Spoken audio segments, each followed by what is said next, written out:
Towards the final stretch of another build. Just finished the water cooling loop, letting it run for a while without the PC actually on, jumping the power supply. Just to get all the air out of the system and also check for any leaks. And then we'll power the system on, and then we will get it nice and hot, make sure that everything is good, that the liquid is expanding, it's got enough room to expand, and then we'll close the lid up here, right there. So that's the reservoir right there, just a XSPC, one of those things. Got a real nice MSI titanium Z270 platform motherboard. This is a really nice motherboard. 64 gigs of G-Skill RAM.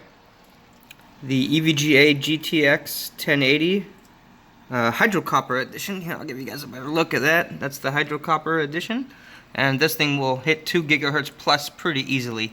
And this is a pretty good balanced rig for gaming. It doesn't have a lot of cores. We're going to overclock it a good bit. We're looking at 4.5 to 4.6 gigahertz. Pretty straightforward as a 24/7 setup. And that's still a pretty damn good gaming chip with this video card.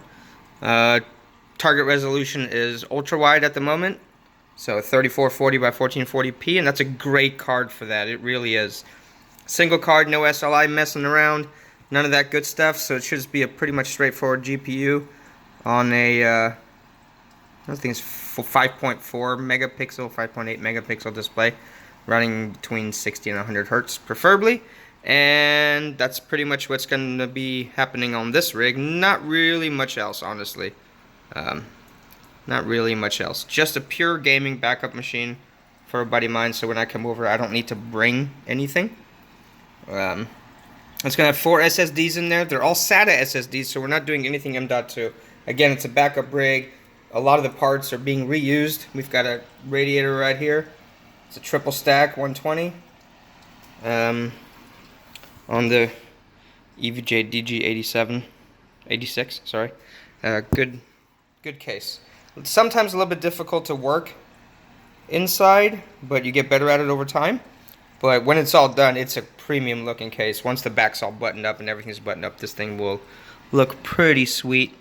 So right now we're just letting it run. That water level should slowly drop over the next 5 to 10 hours.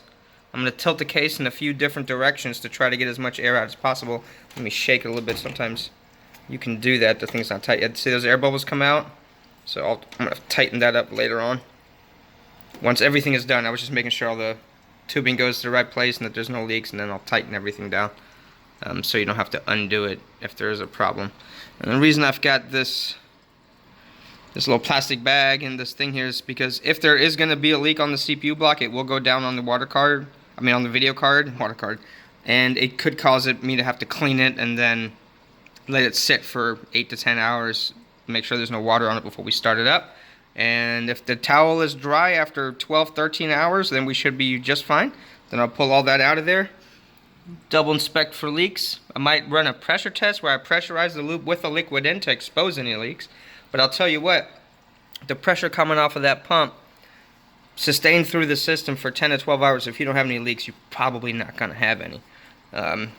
So that's the game plan for this. And that's another McRib PC done.